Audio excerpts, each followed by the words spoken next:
Today we're going to be discussing the Siege of Tyre.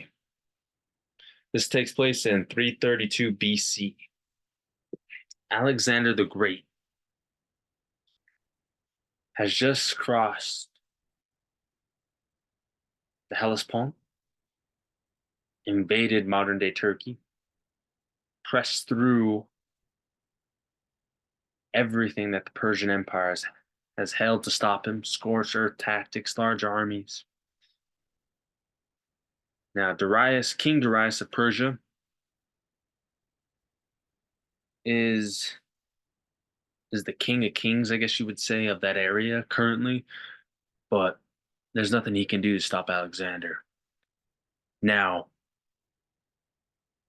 the siege of Tyre is a major Phoenician city of a population of about 50,000 people. It's an island, not too far off from the main land.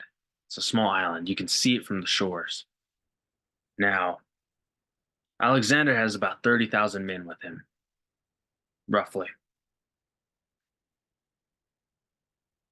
And this eastern seaboard area has to be properly, because what Alexander's doing is he's moving his army along with the boats, and the boats are able to supply his army next to the ocean. Now, Tyre is a city that is built on a small island, fortifications, harbor, and it's able to cut off his supply lines. Alexander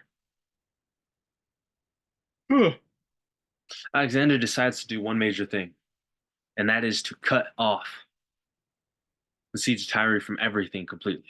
He encircles it with his ships, and then on the land, he starts to build a bridge, rock by rock, to the city. Now, this takes a while, a couple months, and Alexander has minor setbacks. The Phoenicians in this city keep on trying to push him out, whether they light boats on fire, they do small raids on the shore. There's many things they try to attempt them. Alexander's so fed up. It is said, this is the crazy part about the battle. It said when they finally got the bridge completed, set all the way from land to their island, built stone by stone, Alexander sees a warning in the sky, bad omen. But he sets the press on, and he gets like hit either in the helmet or something by an arrow or rock, and he falls back, and he thinks about this, and yet he still pushes forward again. Over the walls they go, and he's so angry that when they make it over the walls, he decides that no one in the city shall be left untouched, meaning he kills everyone and enslaves the rest.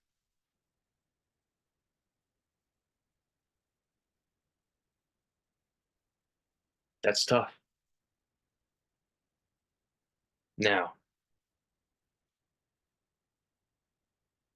after this battle, it was just a siege. All it was an encirclement, cut off their supplies, build a bridge over the walls, we're into the city. And usually when a city's walls fall, that's when the city usually falls. Once the invaders are over the walls, there's nothing the opposing army can do. And that is exactly the case.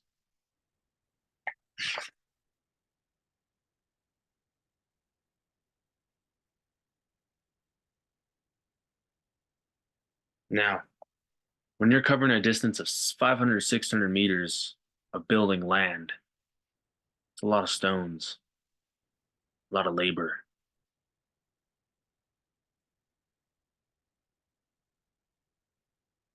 That's exactly what takes place. Alexander crushes them and moves on. Standard SOP. But one of the things you can take away from this battle is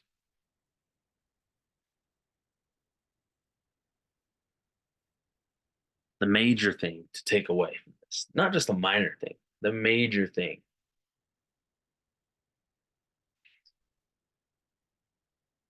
If you are trying to stand up with siege,